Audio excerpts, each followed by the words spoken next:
En un mundo tan cambiante, donde la existencia de la tecnología ha traído mejoras a las herramientas de creación gráfica, las aplicaciones ya ofrecen facilidades para la creación de imágenes, carteles, publicaciones, documentos, diseños en general y hasta branding. Incluso con la llegada de la inteligencia artificial, ya hay videos, imágenes y hasta diseños complejos hechos solo con un prompt o una frase corta. Con todo esto, el diseñador que les habla se pregunta de nuevo: ¿qué es un diseñador gráfico? ¿Qué hace a un diseñador gráfico? ¿Las aplicaciones hacen al diseñador? ¿Gracias a la IA ya no seremos requeridos? ¿Desaparecerá el diseño gráfico? Yo soy Daniel Peniche, apasionado diseñador, presunto creativo, geek y ser humano, y le doy la bienvenida a La Sección Áurea, un podcast para diseñadores y no diseñadores.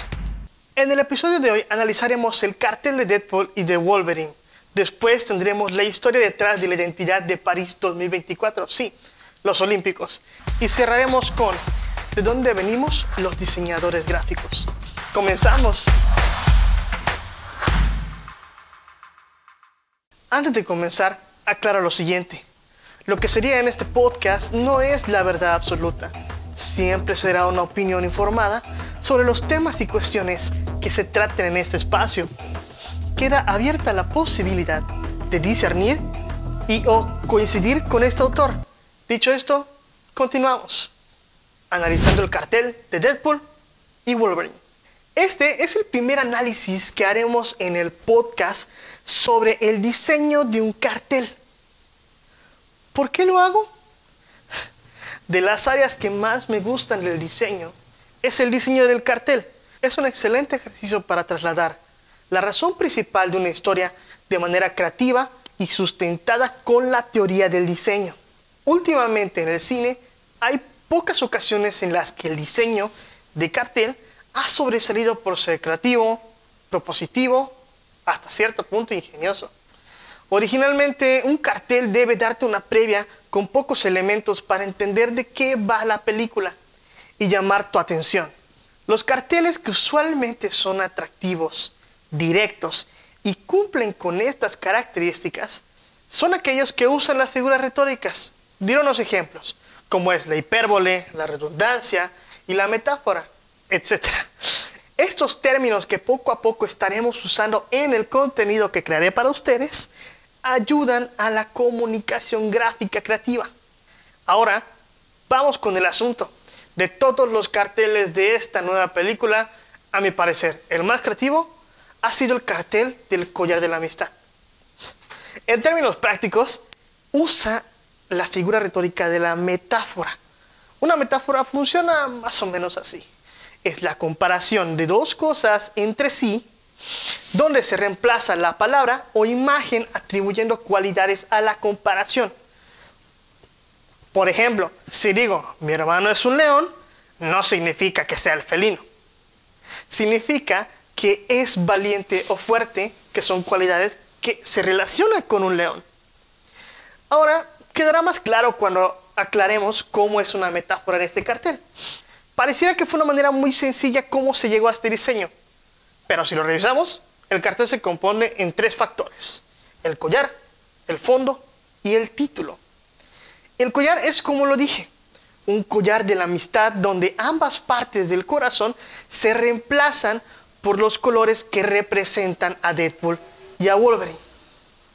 Así, las máscaras se adaptan sin perder la forma del corazón complementado.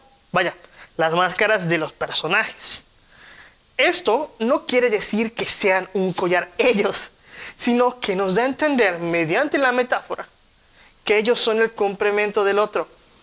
Un collar de la amistad en forma de corazón partido por la mitad solo lo tienen personas que tienen un vínculo fuerte o importante.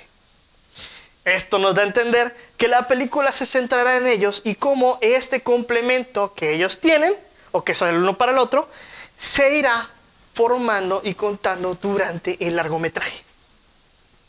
De hecho, ya son tan conocidos los personajes en sí que si quitáramos el título de la parte inferior del cartel, el mensaje aún se entendería. Y esto es lo hermoso del diseño de cartel. Ahora, les comparto un ejemplo que en lo personal no me pareció funcional. Fue un cartel del Hombre Araña, donde Iron Man aparece 2 veces sin justificación del por qué y del para qué está ahí. Y tenía la marcada tendencia de aglomerar toda esta cantidad de personajes posibles. A veces no es necesario que aparezcan tantas cosas. En conclusión, un cartel cumple con su función cuando con pocos elementos bien colocados te comparte el mensaje que quiere dar. Pasemos al siguiente segmento. La historia detrás del logo de París 2024. No hay mejor título que ese, porque sí, aquí sí que hay historia. Por cierto, pronto les traeré un video repasando el intro de la inauguración que a mí me fascinó.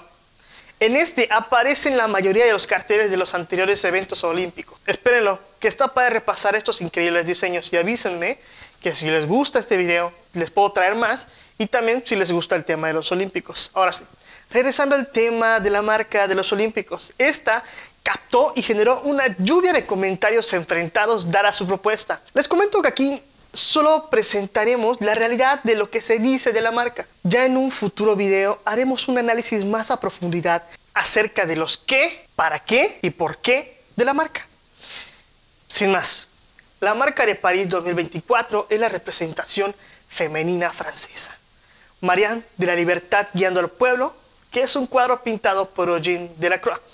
Esta figura, que forma parte de la cultura histórica francesa, es un cuadro que representa su propia revolución. Sí, esa que sucede durante Los Miserables, que en lo personal es una de mis obras favoritas. ¿Y por qué tomar a Marianne, que repito, es una figura de altísima importancia? La razón es porque en estos juegos se llegó a la equidad de género. Ya que el 50% de todas las personas que irán a competir son del género femenino. Y con ello, tomándolo como base, se seleccionó una figura tan icónica como es Marianne. Digo, aparte de ella hay muchísimas, como por ejemplo, y otra vez disculpen mi francés masticado, como Olympe de Gouges o Gauges, Gisèle Halimi, Simone de Beauvoir, y Jean Barret, entre otras. Y sí, esa es la historia detrás del por qué es una mujer la figura principal del logotipo. ¿A ti qué te parece la marca? Te leo. ¿De dónde venimos los diseñadores gráficos? Para hacerlo más interesante, usaremos nuestra imaginación. Acompáñenme. Estamos en una época prehistórica. Pongámonos un nombre ficticio. Diseñadurus primerus. Suena bobo, pero funciona.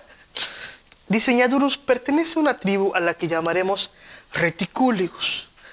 Esta ya conoce qué es el fuego, ya han creado sus primeros utensilios de caza usando la piedra, se comunica mediante diferentes expresiones o gruñidos, ya tienen la noción de cómo usar cuevas e improvisar fuertes para protegerse de los elementos. También ya habían descubierto que al momento de golpear objetos con piedras se generaba el sonido. Aún su tribu era nómada. Y un día, entre sus actividades de supervivencia, experimentando con la tierra, Diseñadurus se percató que sus manos se manchaban y con ello, al tocar la pared, comenzaron a manchar la pared. El resultado fue que también al utilizar esta tierra y colocar alrededor de sus manos, generaba un contorno rojo terracota. Y es así como empezaron a nacer las primeras pinturas rupestres. Es una consecuencia de experimentar y después, al ver qué es lo que sucedía, les generó la necesidad de marcar, advertir o contar lo que sucedía mediante la pintura, como fue la pintura del mamut, los cazadores o solo dibujar la mano. Esa necesidad de marcar es de donde viene en su mayoría, o la premisa, la creación de identidad marcaria o la creación de marca. Es la base de toda comunicación gráfica de las empresas y es parte fundamental del branding. También se pudiera intuir que de ahí nace la ilustración, o al menos es la semilla de donde todo parte. Ahora han pasado miles de años, y cuando digo miles son muchísimos, porque ahorita nos encontramos en el 3500 a.C., donde nuestro diseñador primero ya murió, pero tuvo descendencia.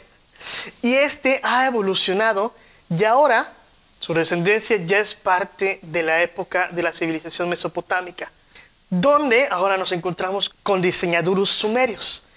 Este es un comerciante que para llevar a cabo el registro de sus intercambios comerciales ha aprendido el más reciente invento del lugar, la escritura cuneiforme, o como también se conoce hasta ahora, el primer sistema de escritura de la humanidad. Este se caracterizaba por ser en forma de cuña, y estas cuñas o estas formas de cuña se hacían en una tablilla de arcilla usando un estilete, que lo estarán viendo en pantalla. Aparte del registro comercial, también esta forma de escritura servía para redactar leyes, historias, mitos, cartas y poemas. El nacimiento de la escritura tal cual, y también de las primeras formas tipográficas. Digamos que también ahí es su semilla. Y una vez más, después de eso pasa el tiempo, y en esta ocasión solo pasaron 500 años. Estamos en el 3000 a.C.